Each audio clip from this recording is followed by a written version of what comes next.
nje mfite imyaka irenze 60. Je ndi gushima Imana ko ndazapfa ngatwagira mu ngo.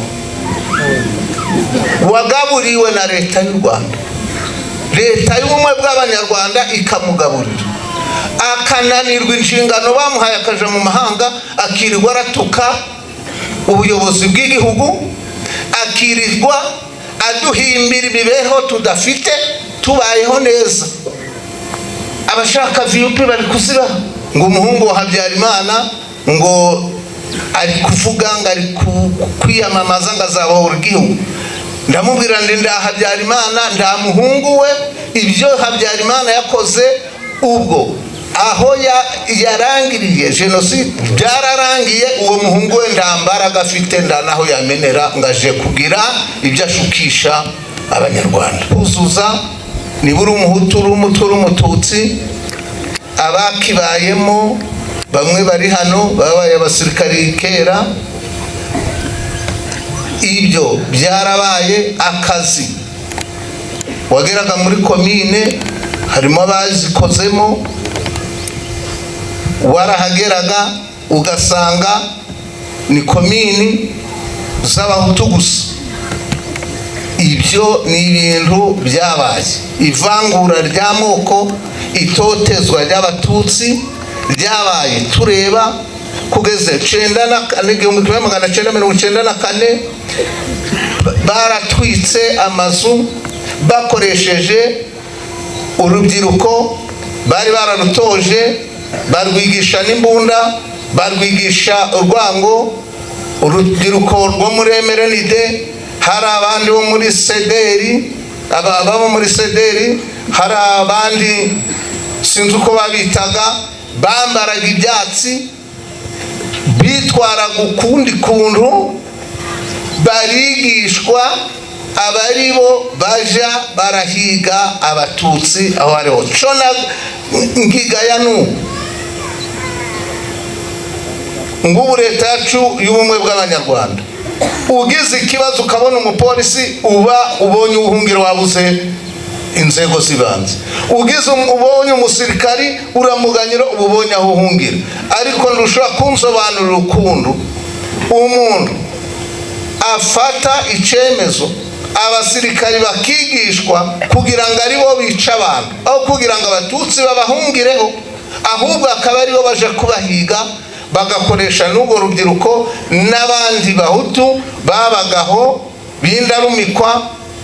Abahutu baraho bafite ibitekerezo ngega bitekerezo yabo, noneho bakabakoresha kugeza ubwo bashatse n'imbwa bakaje guhiga abatutsi bahungiye hano mu shamba muri Muhungu, bakabahigisha imbwa.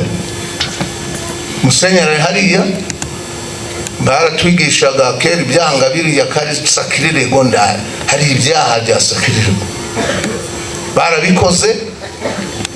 Aho kubaka abanyarwanda barabatanye.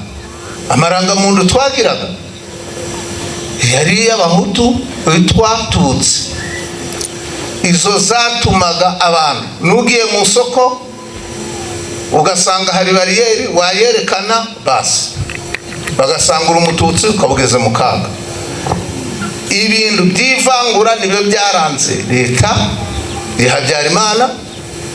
Shubundi ni hari umuntu wambwiye ngo umuhungu wa Habyarimana ngo ari kuvuga ngo ari kwiyamamaza ngo azabahora igihugu. Ndamubwira ndi nda Habyarimana nda muhungu we, ibyo Habyarimana yakoze ubwo aho yarangiriye jenoside byararangiye, uwo muhungu we ndambaraga afite nda naho yamenera ngaje kugira ibyo ashukisha abanyarwanda. Cenda saba urubyiruko rukunze kuba kukorana buhanga, kuja birirwa bandika bamagana bariya bose, birirwa bandika amateka bakoze n'ababyeyi babo turayazi, kugira ngo baje birirwa bandika baharabika igihugu cacu, baharabika ubuyobozi bwacu, tuza aho butugejeje, tuza aho badukuye. Abahagaritse jenoside bakubaka ubumwe bw'abanyarwanda, bakagarura umutekano guca abantu bari kuryama bagasinzira, ndamuhutu ndamututsi ndamutwa, umuntu wese yiyumva ko ari umunyarwanda. Uwo uturuka hanze agaharabika abayobozi bacu, mwicaye koko ndi muri kudumukira, muhaguruke. Numvise nje mfite imyaka irenze 60, je ndi gushima Imana ko ndazapfa ngatwagira mu ngo. Wagaburiwe na leta y'u Rwanda, leta y'ubumwe bw'abanyarwanda ikamugaburira, akananirwa inshingano bamuhaye akaja mu mahanga, akirirwa aratuka ubuyobozi bw'igihugu, akirirwa aduhimbira imibeho tudafite, tubayeho neza. Abashaka VUP bari kuziba, bashaka inguzanyo zo muri VUP ngo biteze imbere zirahari, zagira inga zaratanzwe tuzitangira.